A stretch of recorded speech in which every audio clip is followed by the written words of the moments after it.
So when the I am wants to experience limited itself through Yes. limitations, Yes.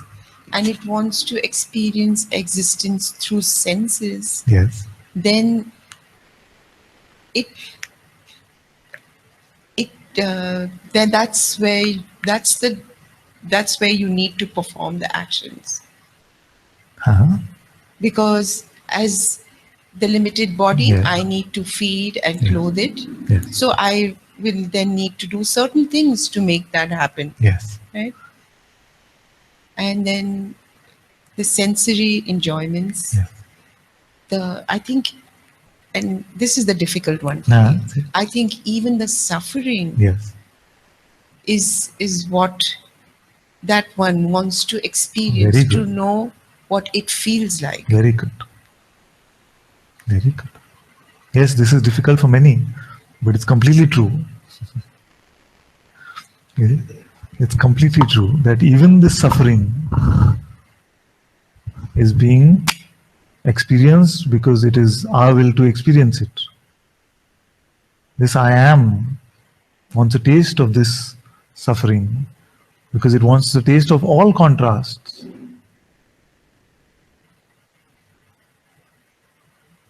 That's why often I take this example, which is not very palatable. It's also, it can seem repulsive to some who are sensitive like this.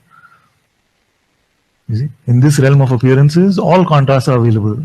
If there are sages, there are also serial killers, axe murderers. You see? So, are they not consciousness? They are. So, this is one consciousness that is playing in all dual ways. You see, good and bad, truth and lies.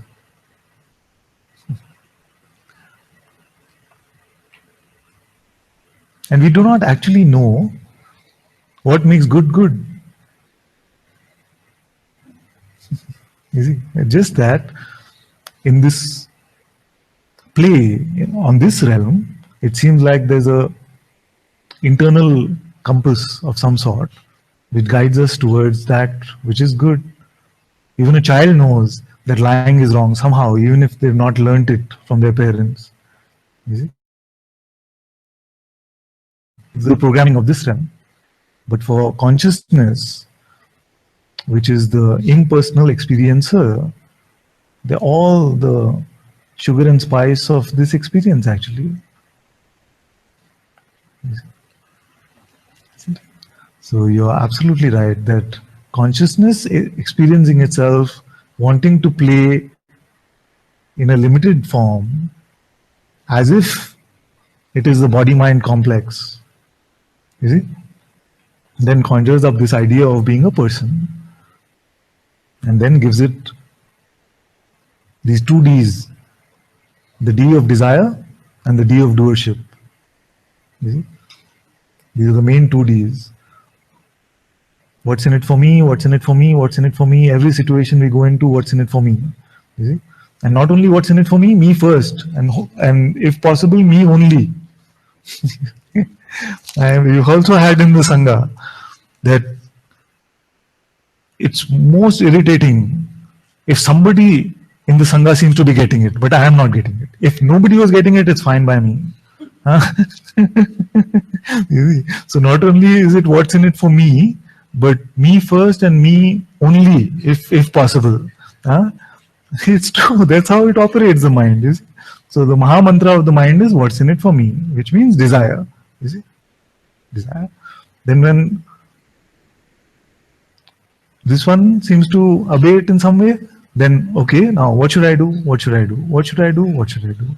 What did I do? Why did he do? Why did she do? Is it doership, doership, doership? These two main legs of the ego, desire and doership.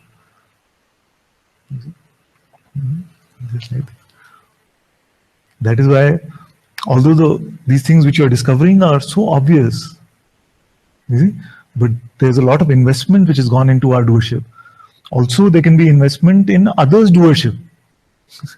How? We had a one come to Guruji once, and she said, "Yes, it seems pretty clear to me that I don't exist, but I just can't fathom that my husband doesn't exist. You see? So very often it can be like this, that we seem to drop the idea that I am the doer, but it still seems like everybody else around me is the doer. You see? So that then more and more feeds our victim identity. All our guilt and pride, those who are attracted to guilt will say, oh yes, yes, all the good things that happen to me, God is doing. But all these bad things, I am the doer of them, so we feel guilty. You see? Those who are attracted to pride will take credit for all the good stuff. And when one bad thing happens, supposedly bad thing happens, they go to God crying, why are you doing this to me? So all of this is stuck. Guilt, regret, remorse, pride, all of these are made up of this idea, false idea of doership. Once doership goes, then the ego cannot survive for too long. Once we see that there is nobody who is the doer, or there is one doer which is consciousness, same thing, then you see that there is, like the oxygen mask has been taken off from the ego, you see.